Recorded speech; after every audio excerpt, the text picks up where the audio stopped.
बिस्मिल्लाहिर्रहमानिर्रहीम वस्सलातु वस्सलामु अला रसूलिल्लाह व अला आलिहि व अस्हाबिहि अजमईन अम्मा बाद।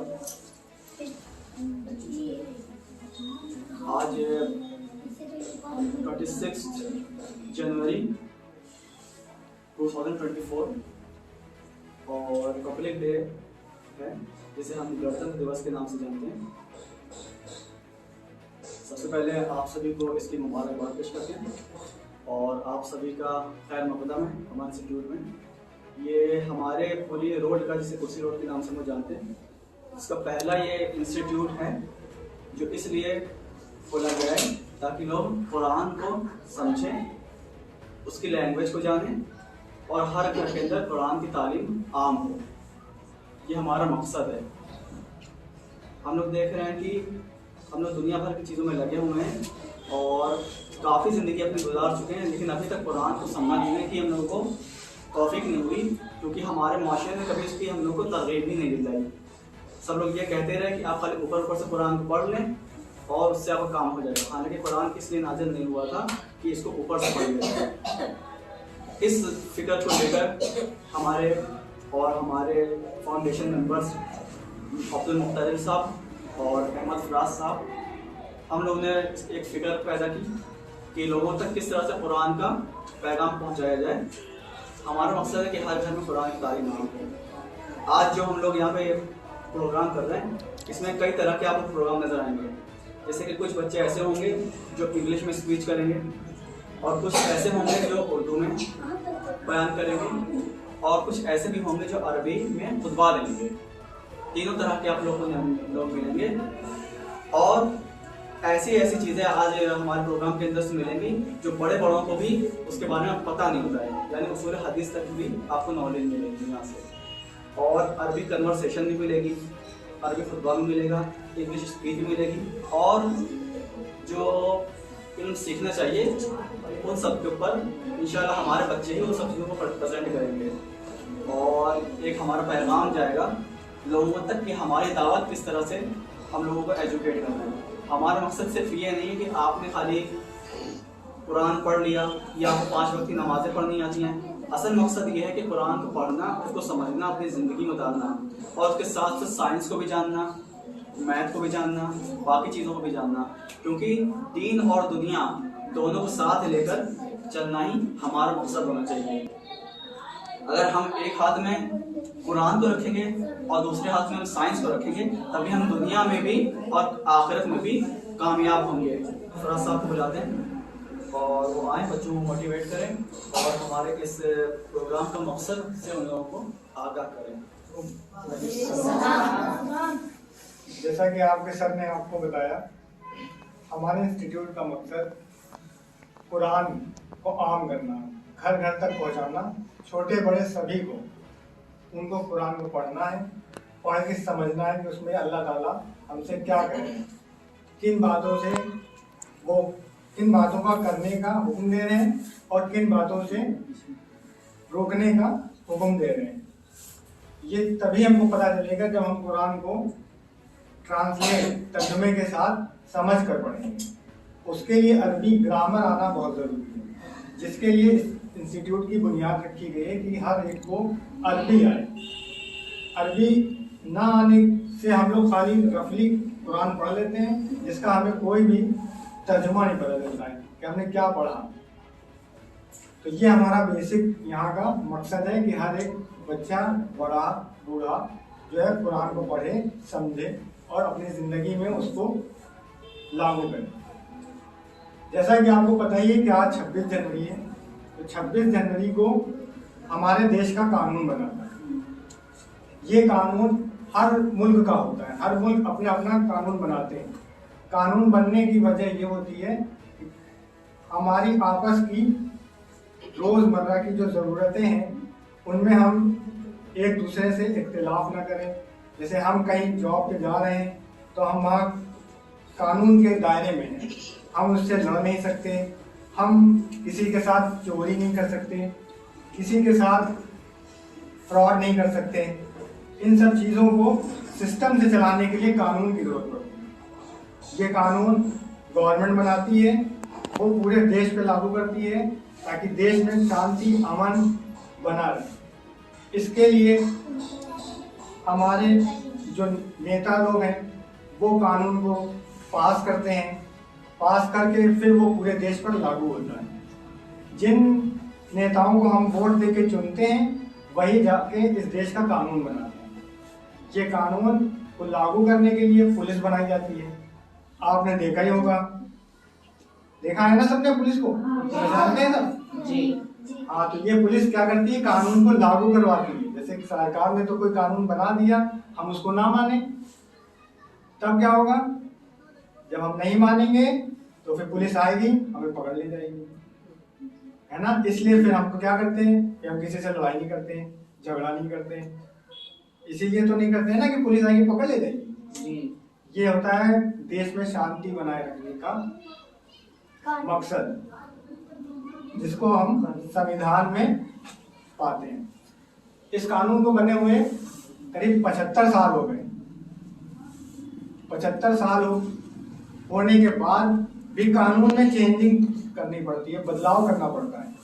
जैसे पहले कानून बना था तो उस टाइम पे कंप्यूटर नहीं था, मोबाइल नहीं था, तो अब लोग कंप्यूटर से और मोबाइल से फ्रॉड करने लगे, चोरियां करने लगे। तो अब उस वक्त तो ये कानून था नहीं, कानून ये आया है बाद में। तो फिर उसमें जो है बदलाव किए गए। बदलाव करने के लिए संसद में कानून पास होता है, सब लोग अपनी राय देते हैं कि कैसे इसको कंट्रोल किया जाए। तो सब लोग अपनी राय देते हैं, जिसकी राय ज्यादा हो जाती है उसकी राय मान के उस पर कानून बनाया जाता है। अब ये कानून जो हम लोग देखते हैं ये खाली जबानी नहीं है, ये लिखा हुआ है। जिस चीज में लिखा हुआ है उसको कहते हैं संविधान। क्या कहते हैं? संविधान। हाँ, संविधान एक बुक है, जैसे कुरान एक किताब है, ये अल्लाह का कानून है। और जो संविधान है वो यहाँ लोगों के द्वारा बनाया हुआ कानून है। वो कानून बदला जा सकता है, मगर जो अल्लाह का कानून है वो बदला नहीं जा सकता। वो ता कयामत तक की एज इट इज वैसा का वैसा ही रहेगा, क्योंकि अल्लाह को कयामत तक की नॉलेज है और हमें और तुम्हें आगे तक का नहीं पता है कल क्या होगा। इसलिए वो कानून बदलते रहते हैं और अल्लाह का कानून नहीं बदलता। अल्लाह का कानून क्या है? नहीं बदलता, कुरान। इसीलिए इंस्टीट्यूट का मकसद है कि कुरान समझे। हम लोग को अल्लाह के कानून का पता ही नहीं है कि झूठ बोलना गुनाह है। पता है किसी को? पता है? हाँ, तो झूठ ना बोलना, ठीक है जी। झूठ बोलना गुनाह है, किसी की बुराई करना गुनाह है, ठीक है जी। हाँ। धर्म की आजादी कि आप इसके लिए कानून बनाए। सेक्शन 25, 26, 27, 28 कॉन्स्टिट्यूशन में जो संविधान है उसमें 4 आर्टिकल दिए हैं। 4 आर्टिकल में धर्म की स्वतंत्रता बयान की गई है। पहले में 25 में कहा गया है कि आप किसी भी धर्म को चुन सकते हैं अपनी मर्जी से। आप चाहे तो मुसलमान बने, चाहे तो हिंदू, चाहे तो ईसाई, चाहे तो बौद्ध, चाहे तो जैन, आप किसी भी धर्म को चुन सकते हैं।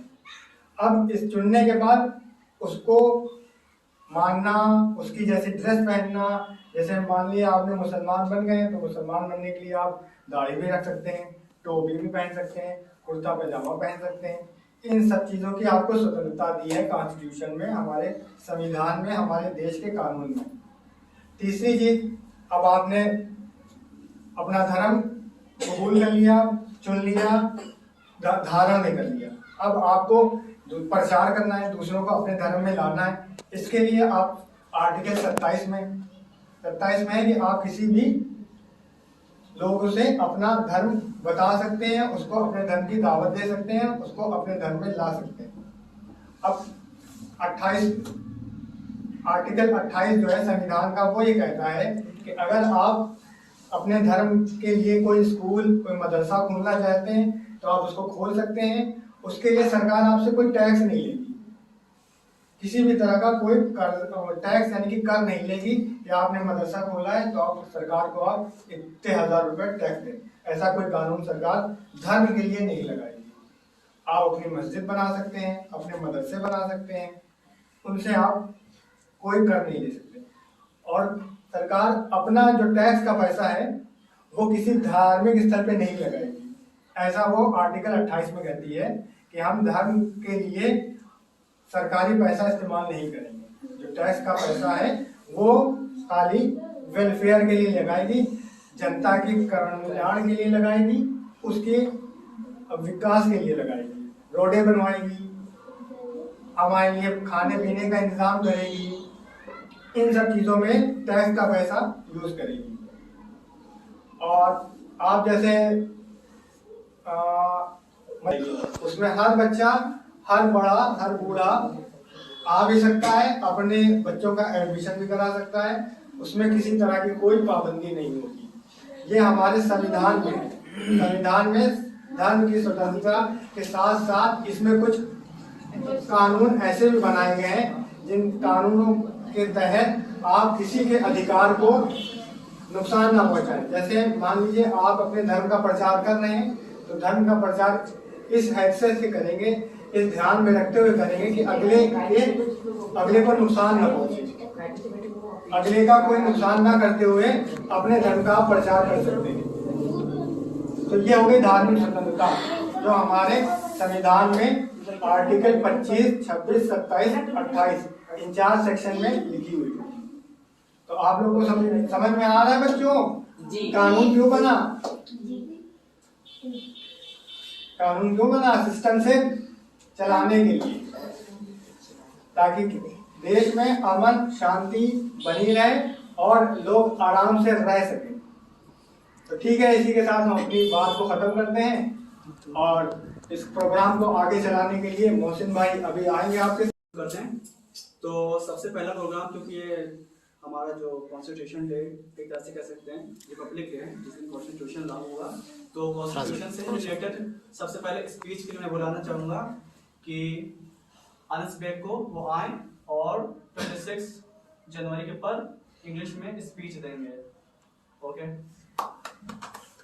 So everyone, my name is Anas Beg. Today I will speak few words on this very happy occasion. Republic Day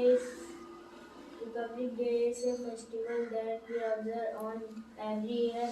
We all are aware on this very day our constitution came into being. We all must never forget a great man who toiled by very hard to prepare it. He is none other than Dr. Baba Saheb Ambedkar. I express my deep gratitude to him, and I would like to thank our great leader and freedom fighter and soldier who sacrificed for our nation. As citizens of India, we must never forget the great leader who did very sacrifices for our nation. India comes superpowerful. This dream cannot be fulfilled from just one person. We must come together to make India a better place. It is today. Let us do a bit of progress on this very happy occasion. Let's join our hand to make India a powerful nation. Clap.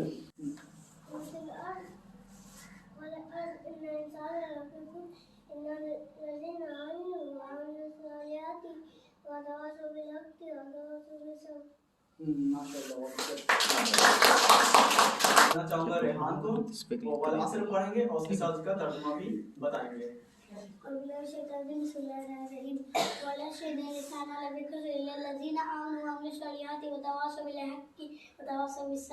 इसका मफ़हूम है कसम वक्त की सारे इंसान नुकसान में है सिवा उनके जो ईमान लाए अच्छे माल किए और एक दूसरे को आपकी ताकीद की और एक दूसरे को सब्र की नसीहत की।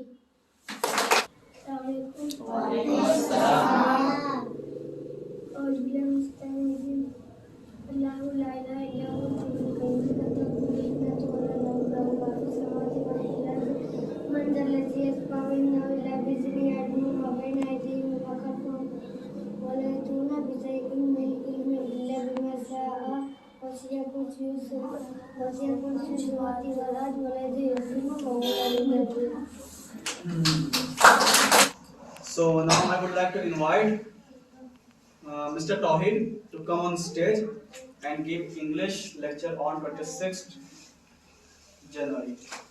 First, we should take a plate to this problem so that our country becomes the best place to live on earth. Thank you. To come on stage and give lecture on 26th January.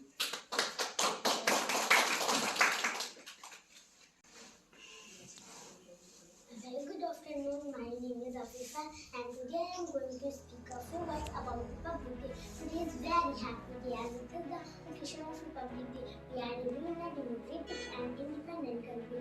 It is our duty to be respectful and value what we have today. The peaceful life that we are living is all because of these great deeds and sacrifices of these great leaders. If there are any social issues that the citizens of India facing, we must stand together to resolve them. We must take right steps toward and development and progress of our country. We must follow the rules and regulations of our country. The time has come. We must start living as more responsible. So today, let's our country. So let's make India a superpower. जय हिंद। मैं बुलाऊंगा mister Faisal को जो आएं और कुरान के मुतालिक एक वो बयान देंगे। तो mister Faisal come on stage. अस्सलाम वालेकुम। देखिए वहाँ दूर एक भीड़ दिखाई दे रही है। करीब जाकर मालूम हुआ वहाँ शहर के बड़े लोग जमा है। उनमें से एक शख्स खड़े होकर तकरीर कर रहा है। उस शख्स की तकरीर खत्म होने के बाद भी कई लोग बातें कर रहे थे। वह महफिल हुजूर सल्लल्लाहु अलैहि वसल्लम की मुखालिफत करने वाले कुरैश की हैं। सब लोग कुरान के खिलाफ इकट्ठा हुए थे। तभी अचानक उनमें से एक बुजुर्ग खड़े हुए। उनका नाम वालिद बिन मुगीरा थे। उन्होंने धीमी आवाज में कहना शुरू किया, वो कलाम ऐसा नहीं है जैसा कि कुछ कहते हो। उसमें एक अजीब सी चाशनी है। वो बहुत ही तरीका से उसका ऊपरी हिस्सा फलों से भरा हुआ और जड़े पानी से लबरेज है। नहीं वो ऊंचाइयों तक पहुंच सकेगा, नहीं लगता उसे कोई रोक सकेगा। गुज़श्ते नए दौर के एक बहुत बड़े गैर मुस्लिम मसीह विद्वान है। कुरान के बारे में उनकी और वालिद बिन मुगीरा की सोच एक जैसी है। वो कहते हैं कुरान को पढ़ना शुरू कर दो तो पहले थोड़ा मुश्किल लगेगा, फिर धीरे धीरे वह हमें अपनी ओर खींच लेगा, हमें हैरत में डालेगा, वह हमारी इज्जत करेगा। फैसले के मुताबिक लगता है वह बहुत खतरनाक होगा। जब तुमने देखा कि जैसे भी अल्लाह ने एक अच्छी बात की, मुसीबत जैसे एक सेहतमंद दरख्त हो और उसकी जड़ें मजबूत हो और शाखें आसमान छूती हो, देता है अपना पर हर वक्त अल्लाह के हुक्मों से वो मिसालें देता रहे। अल्लाह लोग वो लगता है मिसालें देता है हर समय अल्लाह लोगों के लिए।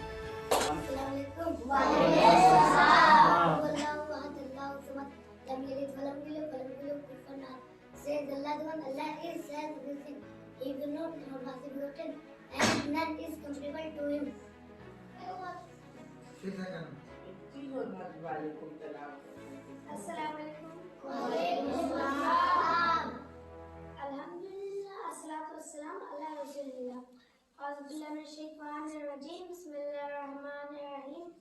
अल कुरान किताबुम मुबारकुम व हुवा कलामुल्लाहि लैसा फीहि शक्कुम लिल मुस्लिम व हुवा फी लिसानिन अरबिय्यिन वल लिसानु अरबिय्यि हुसूलुहु साहिलुन ला साबिन वल मिनहाजु तअलीमिहि साबिन व गफलतुल मुस्लिमी अनहु खताउन कबीरुन व जुल्मुन अज़ीम। अल कुरानुल मजीद हिदायतुल लिकुल्लि व फीहि बयानुल इस्लाम वल इस्लामु खैरुद दीन व साहिबुहु मुहम्मदुन अरबियुन सल्लल्लाहु अलैहि वसल्लम व रहमतुल लिल आलमीन वल इंसानु मिन आदम ला मिनल क़िर्द मुहम्मदुर रसूलुल्लाह व हुवा रहीमुन बि खल्क़िल्लाह खुलुक़ुहु अज़ीम फी तालीमी सवाबिद दुनिया वल आखिरा व फिल अमली बिही नफ़उन कसीरुन व फौजुन कबीर।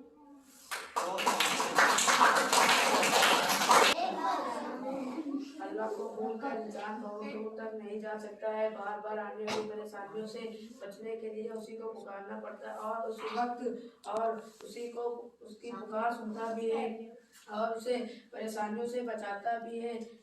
तो मैं अब बुलाना चाहूंगा एक कन्वर्सेशन के लिए जो कि अरबिक में किस तरह से आपस में गुफ्तगू की जाती है। उसके ऊपर अस्सलाम वालेकुम या मजीद min aina ila aina